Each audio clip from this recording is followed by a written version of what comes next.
বিশাল বনে বাস করত এক শিয়াল। সে ছিল ভীষণ দুষ্টু। সে সব সময় ফোন দিয়ে আঁটত কখন কাকে কিভাবে বিপদে ফেলা যায়। হঠাৎ একদিন শিয়াল বানরকে গোপনে খবর পাঠিয়ে দিল তার আস্তানায় আসার জন্য। বানর খবর পেয়ে শিয়ালের আস্তানায় গেল। শিয়াল বানরকে দেখে বলল, ভায়া, তুমি আমার একটা কাজ করে দিতে পারবে? তখন বানর বলে, কি কাজ ভায়া, বলো। শিয়াল বলল,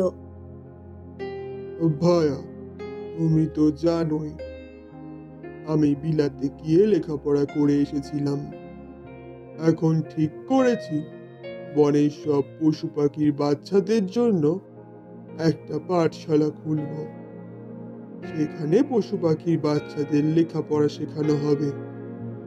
যদি বনের পশু পাখি লেখাপড়া না করে তাহলে সবাই অশিক্ষিত হবে, ভালো মন্দের বিচার করতে পারবে না। লেখাপড়া করলে নম্র ও বিনয়ী হতে শিখবে।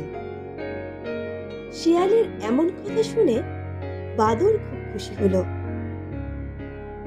তখন বানর শিয়ালকে বলল, ভায়া, আমার ছেলে পুলেদেরও কি তুমি লেখাপড়া করাতে পারবে? শিয়াল বানরকে বলল, তোমার ছেলে পুলে লেখাপড়া করে কি করবে? তোমরা তো এ গাছ থেকে ও গাছে লাফালাফি করতে পছন্দ করো, বরং তাদের লাফালাফি কিভাবে শেখাতে হয় সেটা ভালো করে শেখাও, সেটা কাজে আসবে। বানর বলে, ভায়া, আমিও চাই আমার ছেলে পুলেরা অন্য বাচ্চাদের মতো তোমার পাঠশালায় পড়তে আসুক। বানরের অনেক অনুরোধে শিয়াল রাজি হলো। তখন বানর খুশিতে শিয়ালকে জিজ্ঞাসা করল তাকে কি সহযোগিতা করতে হবে। শিয়াল তখন বানরকে বলল, তুমি জঙ্গলের ভিতর গিয়ে আমার স্কুলের কথা সকলকে বলে এসো। বানর শিয়ালের কথা মতো জঙ্গলে সকলকে জানাতে গেল।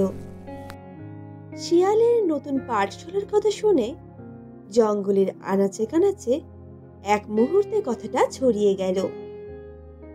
পরের দিন সকালে বনের সব পশু পাখি এলো তাদের নাদুস বাচ্চাদের নিয়ে শিয়ালের পাঠশালায় ভর্তি করতে। সবার বাচ্চাদের ভর্তি করলেও হরিণের বাচ্চাদের শিয়াল ভর্তি নিল না। তখন মা হরিণ কারণ জানতে চাইলে শিয়াল তাকে বলে, তোর বাচ্চাদের লেখাপড়া করিয়ে কোনো লাভ হবে না, সারাদিন ঘাস খাবে, তাহলে আর পড়বে কখন? আর এছাড়াও হরিণের বাচ্চাদের পড়াবার মতো আমার পাঠশালায় জায়গা নেই। এইসব বলে শিয়াল হরিণকে অপমান করে তাড়িয়ে দিল। মা হরিণ ও তার বাচ্চারা কাঁদতে কাঁদতে শিয়ালের পাঠশালা থেকে চলে আসে। এমন সময় রাস্তায় এক পাখির সঙ্গে মা হরিণ আর তার বাচ্চাদের দেখা হয়। তখন পাখিটি তাদের কান্না দেখে জিজ্ঞাসা করে কি হয়েছে। এরপর মা হরিণ সব কথা পাখিটিকে খুলে বলে। সব শুনে পাখিটি হরিণকে বলে কোনো চিন্তা করতে না, তার বাচ্চাদের সে পড়াবে। এরপর পাখিটি হরিণের বাচ্চাদের পড়াশোনা শুরু করে। এইভাবে অনেক দিন চলে যায়।